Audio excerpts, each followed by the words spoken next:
What's going on, guys? Welcome to your 16th Android tutorial. And you know, I've realized that you guys have matured quite a bit in the Android world over the past 15 tutorials. I think it's about time to tell you guys about the life cycle of the activity class. And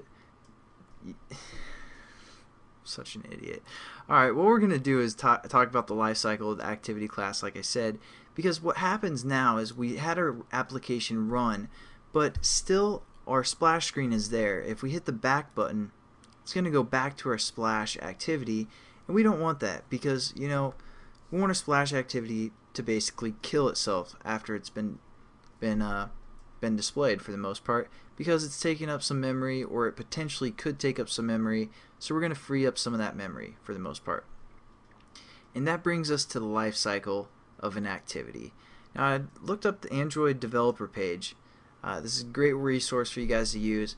Just search activity and it'll go to the life cycle of the activity. That's where you guys can find this. I'm just going to talk through kind of the life cycle and which methods are important for the most part.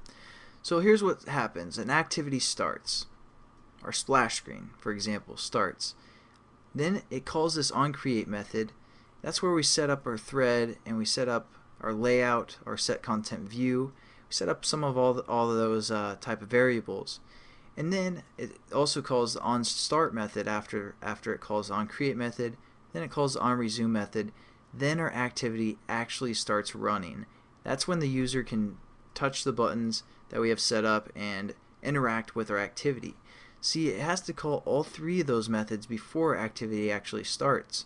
Now, if our activity is running and we get a text message, or for example, if our splash activity starts a new activity, the splash activity is going to go through an onPause and basically go through, when it's no longer visible, it's going to go through call an onStop method. Or yeah, so basically the most important one is the onPause. But if our activity gets shut down, it's going to call the onPause, onStop, and onDestroy. So for example, if you guys are creating a game and the person gets a text message right in the middle of the game, you might want to have, you know, a method or setting up some variables or some methods that will save the data within an onPause method, because it will call that onPause method before anything else happens. So that's kind of the way that you want to think about it, is you can set up some last minute or save points or something within this onCreate method, or within this onPause method. And then once our activity gets started back up, it's going to go through this onResume method again before it starts running.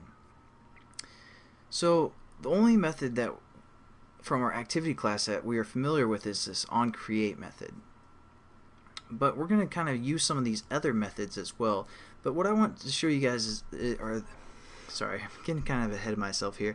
What I want to show you guys is that we're going to use this onCreate method, but the only other two methods that are really important for the most part is this onPause method and this onResume method, because even if our activity gets destroyed, it's going to go through this onPause method before it goes through these methods as well.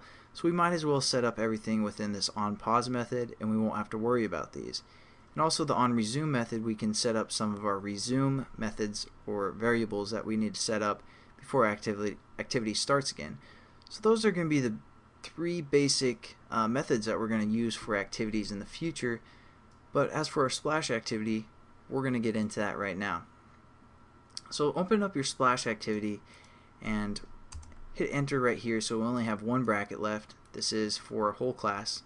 This one is for our starting method. And again, we're just going to right click, go down to source, override implement methods, and again through the activity tab we can find the method called onPause. So this is where we're going to kind of make our splash activity kill itself, so to say, because we're just evil like that. So the way we can do that is hit finish.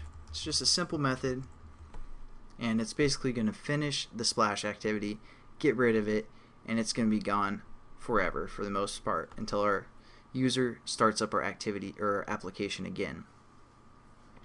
So pretty simple, but what again is happening is when this splash activity starts, because it's the launcher item, it's going to go through this onCreate method, then it's going to run, and then basically what happens is when we call this start activity right here, the splash activity is going to call this onPause method because it's going behind the starting point activity that's being created. So it's going to call this onPause method real quick, and that's where we're just going to finish our class. So we're going to say, hey, destroy yourself, finish yourself. And hopefully that made sense and you guys kind of get the structure of how the life cycle works for the most part, and kind of what these methods mean, because I haven't really explained what the onCreate method is for the most part. So hopefully you guys like that tutorial and have a little bit better understanding of the activity class and how that works. So thanks again for watching. Hope you have a good day.